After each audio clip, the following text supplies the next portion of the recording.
WNBA free agency off to a blazing start. We got news coming out of the desert in Phoenix, Arizona.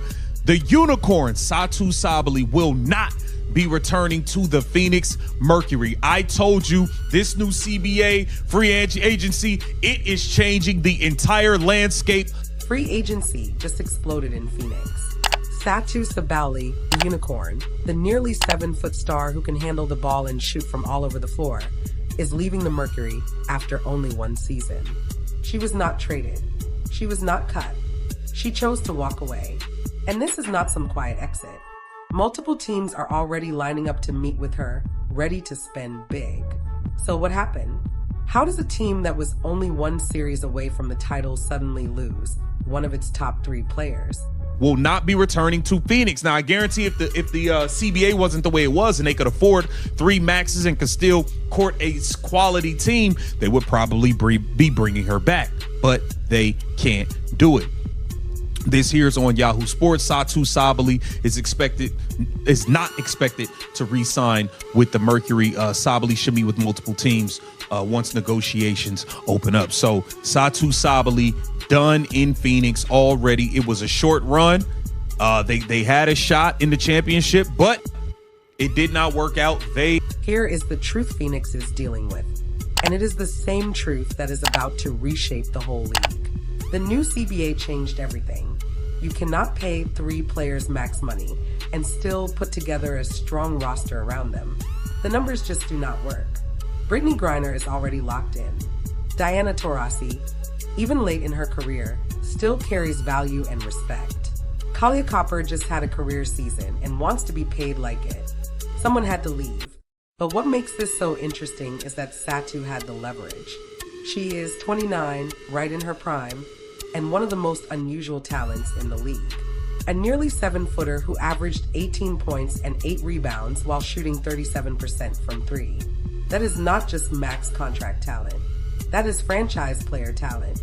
Real whiny, real complaining. And y'all know Satou won a max. She complained all last season. I want my money. She don't care. She want the bag. Who is gonna cough up the dough for Satou Sabally to... And let's be real about Satou's mindset. She has never been shy about wanting top money. All last season, she made it clear she felt underpaid and underappreciated. She said it publicly. She made sure everyone knew that once free agency arrived, she planned to get everything she felt she had earned. Phoenix saw this coming. They had plenty of time to work through the cap problem, and they still could not fix it. Now think about what this means for the expansion teams. The Golden State Valkyries are sitting there with a fresh start and money to spend. They need a star. They need a face for the franchise. Satou Sabally checks every box. She has the talent, the name value from Dallas, and she has already shown she can deliver on big stages. This is going to be very, very, very interesting to see. Okay, it's a bunch of free agents out there. I think the Golden State Valkyries could make a big time push for Satou. I could definitely see the Golden State Valkyries making a push for Satou. I could see Portland, Toronto. I could see these teams making a push to bring in Satou Sabally on a max deal and have her be the #1 option on the team. She's gonna have plenty of suitors. She's gonna have plenty of suitors. And I think she's gonna make a big time splash. Portland and Toronto are in a similar spot. New teams that need to make a statement right away. You cannot build an expansion team around role players and expect fans to care. You need that one player who walks into the building and changes everything immediately. Satou could be that player for any of them. She could go to Golden State and be the #1 option from day one. Something she never fully had in Phoenix with Diana still leading the way. But there is risk too. Satou has a history. She pushed her way out of Dallas after the Wings drafted her. She has been outspoken, sometimes enough to become a distraction about her contract situation. Any team giving her a max deal is betting that she will be happy once she is the center of everything, that the complaints end once the money matches her value. Dallas learned the hard way that talent alone does not guarantee chemistry. They had Satou, Erike, and solid pieces around them, and it still never fully worked. She wanted out. Now Phoenix has gone through something similar.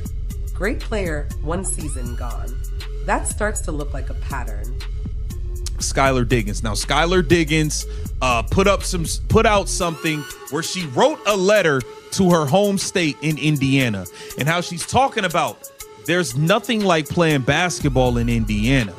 Are you trying to make a ploy for the Indiana Fever to come get you? I'm gonna be honest, I'm out. I'm all the way out on Skylar Diggins joining Caitlin Clark in the Indiana Fever. I want nothing to do with it. I have watched I saw what Skylar Diggins was doing. Jewel Lloyd wanted nothing to do with Skylar Diggins, NECA, and the coach up there in Seattle. Jewel Lloyd didn't want nothing to do with them. I gotta keep it real. I remember Skylar Diggins arguing a lot in Phoenix when she was with Diana Taurasi and the Mercury and all that. I don't want nothing to do with Skylar Diggins being in the...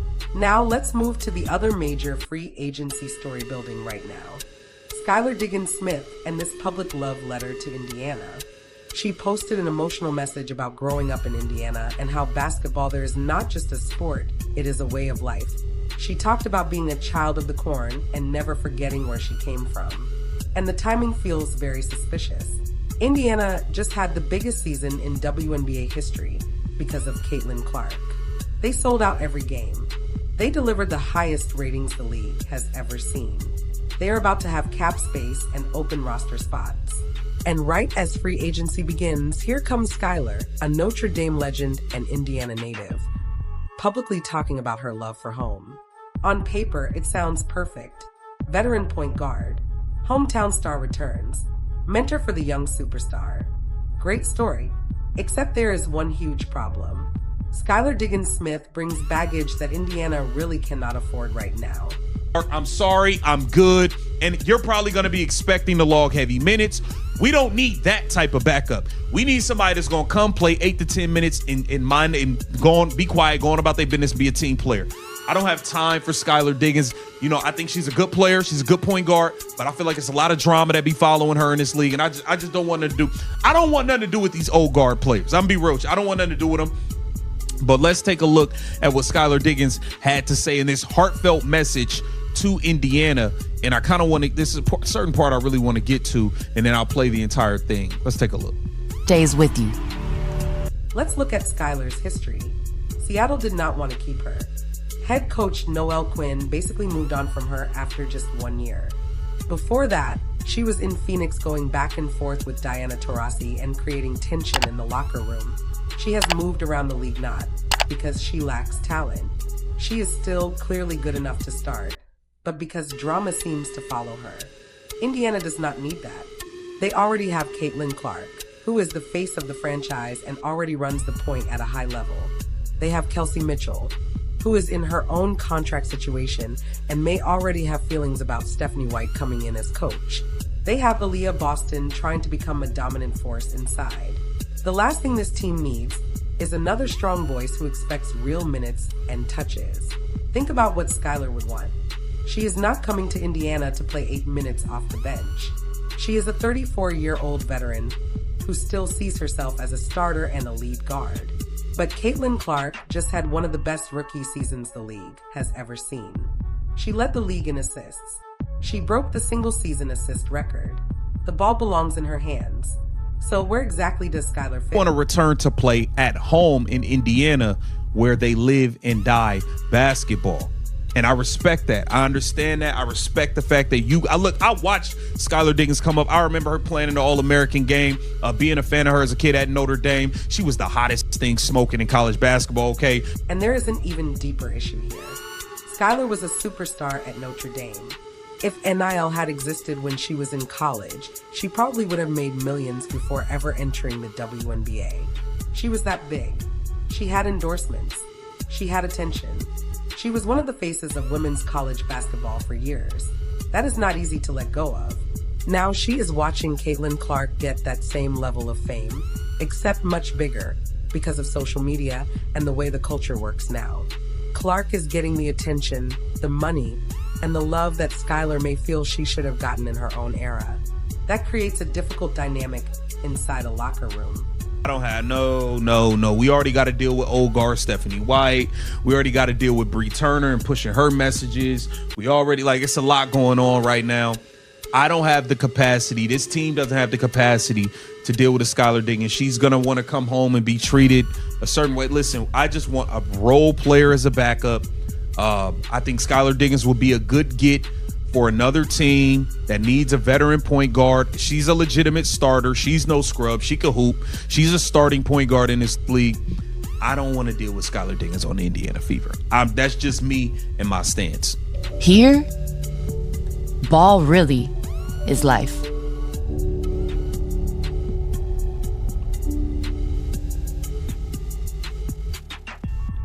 Here, ball is life. Listen, man, shout out to Skylar Diggins. Good luck in free agency. I'm out. That's all. I'm not trying to get crazy. I'm just saying I'm out. We got our face of the franchise at the point guard position in Caitlin Clark. I don't need other players coming here trying to take the ball out of her hands. We already dealing with a lot with this whole Kelsey Mitchell, Stephanie White dynamic. It's too much. It's too much. I think she'd be a good pickup. Look, Chicago Sky needs somebody. Connecticut Sun probably could use a guard. I don't know. I don't know where you're going to go. I just don't want it around Caitlin Clark. I'm just keeping it all the way real. I don't know. I don't know where you're going to go, but I don't want it to be the Indiana Fever. Get down in the comments and let me know what you guys. So put all of this together. What we're seeing right now is the new CBA forcing teams into brutal choices. Phoenix had 3 max level players and could only keep 2. They chose Griner and Copper, and Sata left. That is going to happen across the league. Connecticut has a similar issue with Alyssa Thomas wanting max money. Los Angeles has to figure out how to keep its core together. Minnesota is running out of time with an older roster. And the expansion teams are about to become major players. Golden State, Portland, Toronto. They have the cap space to hand out max deals without destroying depth. They can offer players the chance to become the face of a brand new team and build something from nothing. For someone like Sata Sabali, who has been open about wanting to be valued and paid like a star, that is very attractive. But here's what no one is really saying. What happens when those expansion teams realize that max contracts do not automatically create winning teams?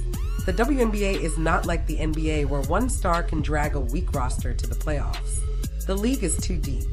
The competition is too strong. You need chemistry.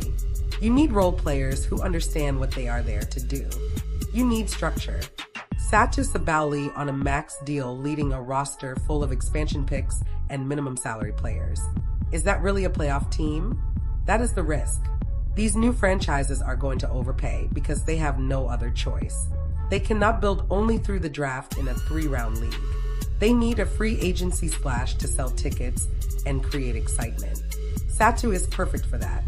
But if Golden State is near the bottom in 2 years while paying her a huge part of the cap, then what? Indiana's issue with Skylar is different but just as tricky. They do not need another star. They already have one. What they need are supporting players who know their job and do not bring tension. Skylar Diggins Smith, for all her talent, has never really been that player. She has always been the main guard, the main option, the loud voice. Asking her to come off the bench and play behind Caitlin Clark is asking her to be someone she has never been. Chicago could use her. They are rebuilding around Angel Reese and need veteran leadership. Connecticut could use her if Alyssa Thomas leaves. Even Dallas, strangely enough, might make sense if they want to bring her back to Texas. But Indiana feels like a bad fit wrapped in a nice story. Age matters too. Skylar is 34. In WNBA terms, that is near the end. She might have 2 strong seasons left. Indiana is building around Clark, Boston, and Mitchell, all younger than 26. Why spend major money and roster space on someone whose timeline does not match the core? And then there is the bigger issue, the tension between the old guard and new guard that has been sitting under the surface all season. There has clearly been tension between veteran players who helped build the league and the younger stars now getting the money and attention. Skylar is very much part of that veteran group. She has spoken openly about feeling overlooked. Putting her in the same locker room as Caitlin Clark, who represents everything that older group never fully got, feels like a setup for resentment. So this is where things stand. Sata Sabali is about to get paid, probably by an expansion team desperate to make a big splash. She will sign a max deal, become the face of a new franchise, and then we will see if she can lead a team the way she has always believed she could. Phoenix will try to keep moving with Griner and Copper, hoping they can replace Saj's impact with depth. It is a risk for both sides. Skylar Diggins-Smith will get offers. The real question is whether Indiana is smart enough to say no. They should be looking for a backup point guard who is comfortable with limited minutes, someone who can steady the offense when Clark rests but does not need attention. That is not Skylar. It has never really been Skylar. And trying to force that fit just because of the Indiana connection would be a mistake. The new CBA is doing exactly what it was meant to do. It is spreading talent across the league, stopping super teams, and forcing hard roster choices. But it is also creating chaos. Teams that built title-level cores suddenly cannot keep them together. Players who earn max money are learning that their teams cannot pay them without stripping the roster down. Free agency used to feel easier to predict. Not anymore. Watch the expansion teams closely. They are about to change the balance of the league. If Golden State gets Satu and builds the right pieces around her, they could fight for the playoffs right away. If they just overpay big names without thinking about fit, they could stay near the bottom for years. The same goes for Portland and Toronto. This is their chance to get things right from the beginning. And keep watching Indiana. If they sign Skylar Diggins-Smith, it will say a lot about whether they are truly focused on building around Caitlin Clark, or whether they're going to let nostalgia and feel-good stories shape the roster. Because right now they have a chance to become a dynasty. Clark is that good. Boston is that talented. Mitchell is that productive. Do not ruin it by forcing in personalities that do not fit. So what do you think? Should Indiana bring Skylar home? Or would that be a disaster waiting to happen? Where does Satu end up? And does she finally become the number one option she has always wanted to be? Drop your predictions in the comments. And if you have not subscribed yet, hit that button because free agency is only getting started and we will be breaking down every major move as it happens.